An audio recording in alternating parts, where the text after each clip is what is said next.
Hi everyone, this is Ali and you are watching my YouTube channel PS with Ali. Today we will come to know about the scientific society.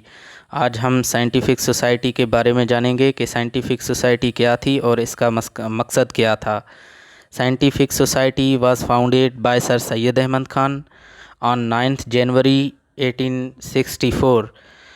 Scientific society sir Syed Ahmad Khan से कायम की गई और ये 9 जनवरी 1864 में कायम हुई. This was founded by sir when he was at Moradabad. ये सर सैयद अहमद खान ने कायम की जब वो मुरादाबाद में थे.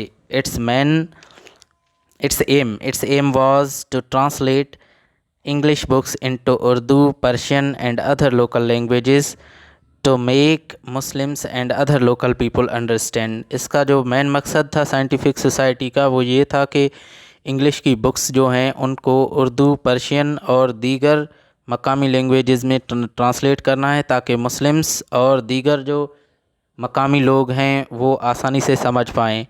It's main focus of this society was translation of books on science, politics, history and religion.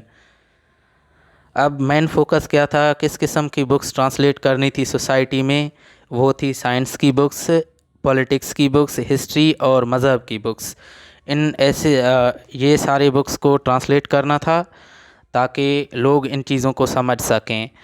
अच्छा, आते हैं लास्ट पॉइंट पर कि जो मेन पॉइंट थी, जो अच्छी बात थी इसमें साइंटिफिक सोसाइटी में, बहुत अच्छी बात वो क्या थी, वो ये थी the good thing of this society was that not only Muslims were working in this. सिर्फ इस सोसाइटी में मुसलमान काम नहीं कर रहे थे लेकिन but Hindus and English people also work together. पर इस सोसाइटी में हिंदूज़, हमारे हिंदू भाई और इंग्लिश पीपल भी साथ में काम कर रहे थे मुसलमानों के साथ. This was not for any particular. ये मखसूस लोगों के लिए नहीं था, किसी मखसूस ग्रुप के लिए, कम्युनिटी के लिए नहीं था, बट फॉर ऑल, पर सारी कम्युनिटीज़ के लिए था.